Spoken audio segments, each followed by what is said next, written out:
This is a bizarre thing. It's 14 degrees in Dunedin as we speak. Last night at exactly this time it was double that, and we were covering a fire. People evacuated from a large industrial fire in Dunedin overnight feared their houses would be lost as embers set their backyards alight. The fire, which began at about 5 o'clock yesterday in Burnside, destroyed 3 industrial buildings and a timber yard.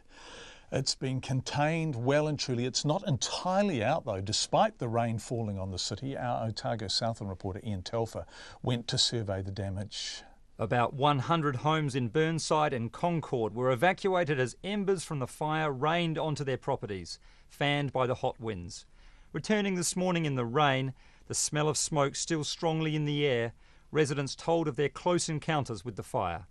Daniel Donaldson says his Morton Street rental property was saved just in time. I think at about 6:30 is when I heard the crackling in my backyard, and that's when the fire started. And so my neighbour and I, we were just about to get out. We're like, we're going to go now. So we started leaving, and then that's when the fire guys showed up at the fire. I think they stepped out of nowhere. I have no idea how they got to my property because it's up a hill and it's a bit hard to get to from down here. I thought, there's no way someone's going to get to this fire before it gets out of control, but they were just there. They just stepped out of the ether. And they put it out. It was really good. So we just doused it with hoses, and then the cops turned up and said we had to go. Another resident, Judy Walters, who lives on the other side of the motorway, described the fire as very scary. She says the area's been very dry, and when the blaze started to spread, it looked like a scene from a war movie. Oh, it's shocking, shocking. It was enormous. You've no idea the flames. I've never seen it, only on the movies when you see a war picture or something and you see all the flames. Thelma Littlejohn showed me around what remained of her greenhouse, which had melted. This has been on fire in here. Yeah.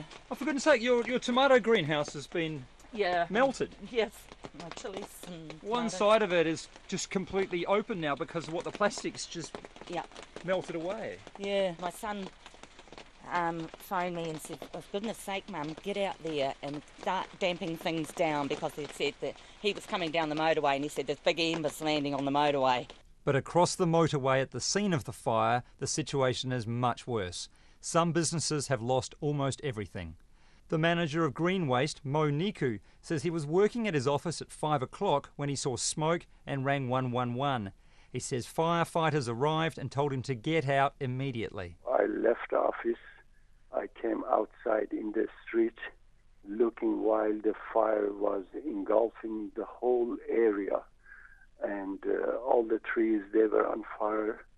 And while between me and the fire was about, I would say very easily, 400-meter distance, all of a sudden I felt fire on my face.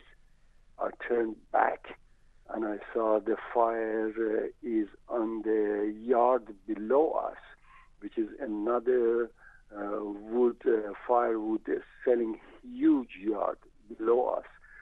The whole thing went on fire. The firm's owner, Bob Gillanders, says nothing except the timber office is still standing. Absolute desolation. It's like something out of a war scene. You know, it's just 3 buildings which are skeletons, concrete, bricks, and rubbish, and yeah.